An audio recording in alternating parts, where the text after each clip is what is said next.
What's going on, everyone? Today we are going to be talking about wide receiver hot takes. Hot takes at the wide receiver position, starting from the most mild of hot takes to the spiciest at the very end. So if you want to see the spiciest of takes, be sure to stay till the very end of the video. Before we hop into it though, if you guys could, go down and drop a like on this video. I'm answering every comment, so if you guys have any questions, please let me know down below. And subscribe to the channel. It is the #1 way to support me. It's completely free. It would mean the absolute world to me, guys. Thank you. Before we get into it, I would just like to say thank you guys so much for 300 subscribers. I mean, this just means the absolute world to me. I have no idea what's been going on, but my channel has been blowing up lately. It's all thanks to you guys. I appreciate it. I would not be doing this without you guys. Thank you. Thank you. Either way, let's hop right into it with our first hot take, and that is that Zay Flowers finishes as the wide receiver 1 in this Ravens offense. Zone behind his shoulder, and he makes a great catch. Wow, how did he catch that? So I think this is a pretty mild hot take. I mean, Zay Flowers, for one, a round 1 wide receiver, somebody who fits Lamar's scheme really well. He is a slot guy, but he is a vertical slot guy, and I think that fits Lamar really well with the fact that Lamar loves his deep ball. I think Lamar's deep ball, outside of his rushing, is his #1 attribute.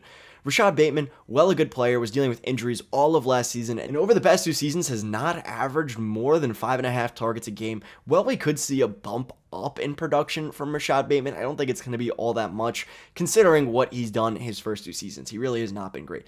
As for OBJ, I think OBJ is a good wide receiver in his own right, somebody that Lamar was obviously clamoring for with the contract that the Ravens ended up giving him. But even still, OBJ is coming off his second ACL tear, which is a little bit concerning. He has not played football in 2 years since the Super Bowl against the Bengals, which is a little bit concerning to me. Not only that, this is somebody who really wasn't all that productive the last time he played. He had 38 yards with the Rams over the course of 8 games. And again, I'm a huge Giants fan. I love OBJ with all my heart. But I don't think OBJ is going to be great for this offense this year, especially considering his age, considering what he was able to do with the Rams. I'm not a huge fan of buying into OBJ this year. So that leaves Zay Flowers as the #1 wide receiver here. Again, fits the scheme really well. He has the talent. He has the prospect profile. I don't think there really is a huge barrier for Zay Flowers to be the wide receiver 1 here. Obviously, you have Mark Andrews as the #1 target in this offense, but as the #1 wide receiver, I'm going with Zay Flowers here. I think it really could be any of the 3, but I think Zay Flowers is my favorite to lead as the #1 option here. Next up, let's move on to DeAndre Hopkins.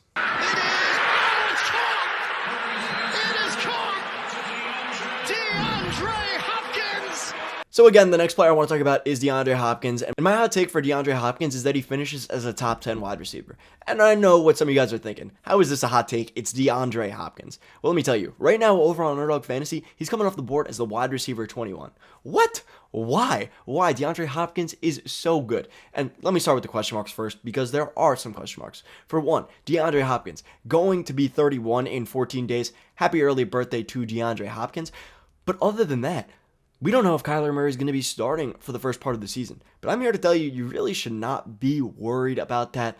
I mean, this is a guy who still put up top 5, top 10 wide receiver seasons with Matt Schaub, Case Keenum, Ryan Fitzpatrick, Brock Osweiler, Brian Hoyer, Ryan Mallett, TJ Yates, Brandon Whedon, and Tom Savage. What the heck? How are you even able to do that?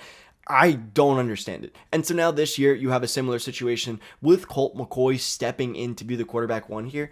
But DeAndre Hopkins proved to have at least some rapport with Colt McCoy, going out there and getting 14 targets and 12 targets in the 2 games that Colt McCoy was starting.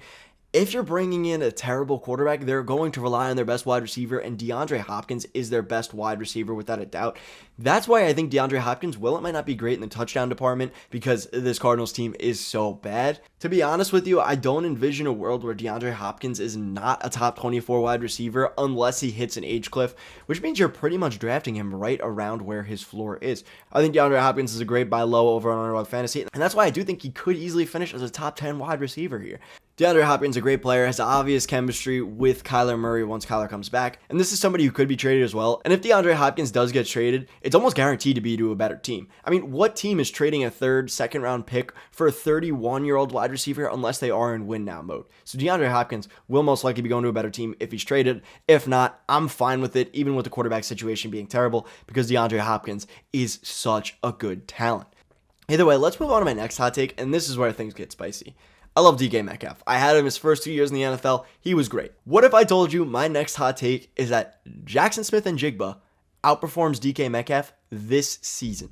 Touchdown, Smith and Njigba. Are you kidding me?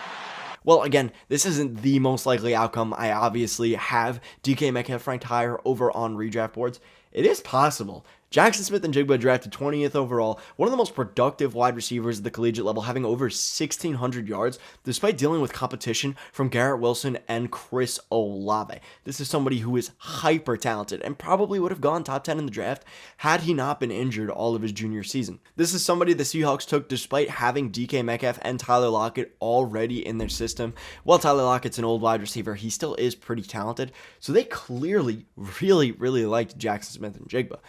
Jaxon Smith-Njigba, not only that, will be a target hog in this offense, somebody who could easily get over 120, 130 targets his rookie season, and if you are getting that level of volume, I would not be surprised if you were able to outperform DK Metcalf. Metcalf as a wide receiver has peaked out at 141 targets this past season with Geno Smith, having 6 touchdowns, and while I think the touchdown number will most likely go up, this is somebody who's had more touchdowns than that every single season and multiple double-digit touchdown seasons. We could see JSN pretty heavily utilized as a slot wide receiver, and honestly, get more targets than DK Metcalf this season. While I'm not projecting that again as the most likely outcome, it is entirely possible, and JSN has one of the most flawless prospect profiles I've ever seen, so it is possible. I'm drafting DK over JSN, but full knowing that JSN could easily finish higher than DK Metcalf. Either way, let's move on to my last hot take, and this is by far the spiciest of hot takes. It's about Chris Olave. We're down at 9. Dalton heaves this one downfield. It is caught and taken in by Olave for a Saints touchdown. 52 yards. And my hot take is that Chris Olave will finish as the wide receiver 1. The wide receiver 1. Not a wide receiver 1, the wide receiver 1. First of all, this is a player who had arguably the best rookie season out of all rookies, having 2.73 yards per out run, which ranks him 8th in the entire NFL, ahead of guys like DeAndre Hopkins, Justin Jefferson, Keenan Allen, Amon-Ra St. Brown. The list goes on. CD Lamb. So he's a phenomenal player on a per route basis. Not only that, he gets a huge quarterback upgrade going from Andy Dalton to Derek Carr. And while I know what you're thinking, Derek Carr, a middle tier quarterback, yes. But this is somebody who historically hyper targets the players he loves. Look at Devontae Adams last season getting 180 targets. We've seen Darren Waller have phenomenal seasons at the tight end position, putting up over 1,100 yards 2 separate times. We also have Hunter Renfrow having a top 12 wide receiver season. He was a wide receiver 1 under Derek Carr, and nobody's really writing home about Hunter Renfrow. I actually think Hunter Renfrow is kind of underrated as a wide receiver, but anyways, I digress. Chris Olave is inheriting that at quarterback, somebody who will hyper target Chris Olave because Chris Olave is the best weapon in this offense. Chris Olave saw 117 targets last year despite missing 2 games, which would equate to 132 targets if he played all 17 games. And now he has Derek Carr, somebody who's, again, going to force feed the ball down his throat. I am absolutely fine taking Chris Olave at that 2-3 turn where he is right now. I think this is somebody who's going to be great for fantasy football. Another advanced stat that shows how great Chris Olave is.